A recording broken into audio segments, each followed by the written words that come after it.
খোকা বাবা তুমি মরনি? মরিনি দেখ আমি বেঁচে আছি, মরিনি দেখ আমি বেঁচে আছি।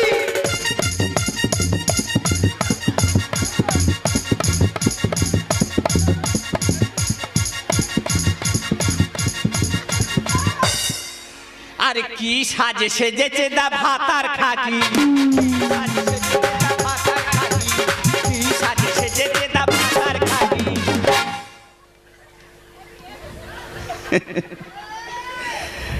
সবাই হাসছো, আবার একটু ভাবছো না যে অশ্বিনী নাইয়া ভাতার খাকি বলে কেন? এই মেয়েটার আগে দুটো বিয়ে ছিল, আমার ছেলের মেয়ে তিনটে পড়েছে, তাই এর এত ব্যবহার ভালো, এর অত্যাচারে তারা দুজন গলায় দড়িতে মরতে বাধ্য হয়েছে, আর আমার ছেলের মাথাটা খাবে বলে এসেছে। কি ব্যাপার খোকা? চতুর্দিকে বক্স ফিট করা, হিন্দি গান চলছে, হিন্দি ড্যান্স চলছে, তোদের হাতে সব মদের বোতল, কি এমন প্রোগ্রাম চলছে রে? এ খোকা, আরে আমার দিকে ঘোর, বাবা এসেছে, দুটো খেতে না দিস, হাসি মুখে একটু কথা বল, আর আমার কাছে আয়। আর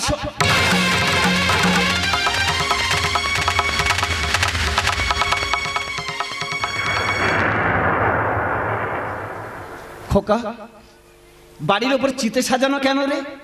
কে মারা গিয়েছে? কার জন্য চিতে সাজিয়েছি? তোমার জন্য সাজিয়েছি। তুই এত নীচ, তোর মুখে তোর মায়ের মৃত্যুর কথা শুনে আমি একটু অজ্ঞান হয়ে পড়ে গিয়েছিলাম, তার জন্য তোর ডাক্তারের কাছে গিয়ে আমি সুস্থ হয়ে গিয়েছি। বাড়িতে আসার জন্য তোর বন্ধুকে দিয়ে ফোন করেছি, একটা গাড়ি আনতে বল, বাড়িতে যাব। আমি কেমন আছি না জেনে না শুনে ফোনটা কেটে দিয়ে আমি বেঁচে থাকতে আমার জন্য চিতে সাজিয়ে রেখেছি পোড়ানোর জন্য। হ্যাঁ সাজিয়েছি। কার কাছে বলবো এ কথা? বাবার মৃত্যুর আগে ছেলে সাজালো চিতা। কি বাবারা, আর ছেলে মানুষ করবে? বাবা বেঁচে আছে জল যেমন্ত, চোখের সামনে অবস্থাটা দেখুন। কার কাছে বলবো এ কথা? বাবার মৃত্যুর আগে ছেলে সাজালো চিতা, বাবার মৃত্যুর আগে ছেলে সাজালো চিতা।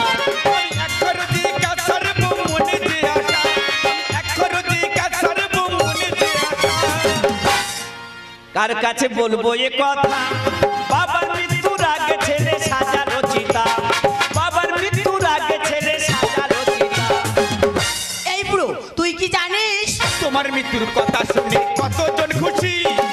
এ বন্ধু, আর তাদের তুই আর না